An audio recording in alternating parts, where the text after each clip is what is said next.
This story right here was sent to me by Kevin Smith, and it is coming out of Pennsylvania, where you have this man by the name of Daniel J. Carney, who has just been arrested for pretty much sexual assault and rape of a woman. Now, what makes this story even more crazier is the fact of how all of it went down.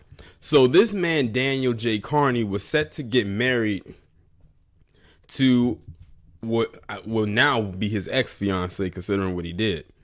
So this guy, 2 days before his wedding, sexually assaulted one of the bridesmaids. 2 days before his wedding. Now, I've already read through the article and everything like that, and this guy has a lot of issues, but narcissism is definitely one of them. But I'm going to go ahead and read the article. It says a Pennsylvania groom-to-be sexually assaulted one of his fiance's bridesmaids while she was blackout drunk just 2 days before the planned ceremony. Daniel J. Carney, aged 28, allegedly attacked the bridesmaid at the Poconos Hotel on August 30th, then asked her to be as happy as possible for the sake of the bride in a text message sent on his wedding day.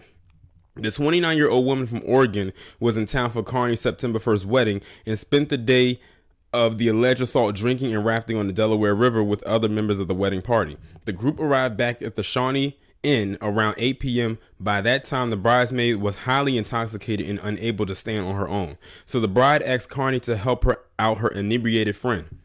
But instead, he attacked her, the complaint states. Surveillance footage shows him pulling the unsteady woman to the hotel's men's locker room where he assaulted her. When the bridesmaid came to, she said Carney was biting her hard and grabbing her. She blacked out again and said she woke up to find him on top of her with her bikini bottoms pulled off. At one point, she remembered the bride-to-be walked in and screamed at Carney. Another bridesmaid then helped her out of the locker room. The next day was chaos amongst the entire wedding party, she told cops, with Carney initially claiming that the bridesmaid initiated the locker room encounter.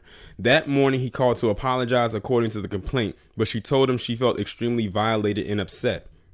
The day of the wedding, Carney texted and apologized again, asking, "Can we just be as happy as possible for the bride?" the complaint states. He also asked her to take an emergency day after contraceptive pill.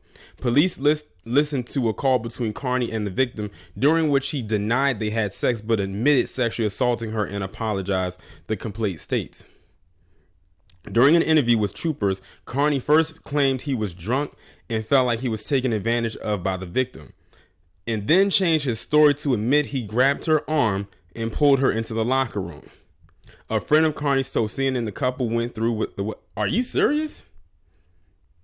This chick is about as crazy as he is. So this guy sexually assaulted her bridesmaid, who I'm assuming is either a family member or a friend, and I'm just going to say maybe a friend, 2 days before you're set to get married, and you caught him sexually assaulting her, and you decided to still marry this clown. These two are made for each other, but they're going to have one jailhouse looking marriage, if you want to call it that. It says Carney was charged Friday with involuntary deviant sexual intercourse and assault. I'm stuck on the part where the wife actually went through with the wedding, with all of that going on, and she knows that this guy, her now husband, did what she did. I take back what I said at the beginning, because I'm sitting here thinking that she was going to not go through with the wedding, but she did anyway. That's some wild shit right there. But yeah, like, I've heard stories before where it's been cases where the bride, not the bride, so sometimes the bride will have sex with the groomsman or the best man. It sort of reminds me of that movie, The Best Man, and or vice versa, where you'll have the bride have sex probably with someone of the bride's wedding party. But that's as far as it would go. It would be consensual. But with this guy, it was definitely sexual assault and or rape. I guess you can categorize it into that position, even though they didn't charge him with rape, which they probably should have. But the wife is stupid. Like, you just literally married a now sexual assaulter, and she obviously feels no way about it. Apparently she went through with the wedding even after all of this stuff came out, and he admitted it, and she caught him. She's stupid. But I guess y'all let me know what y'all think about this down in the comments, and I'll talk to you in the next one.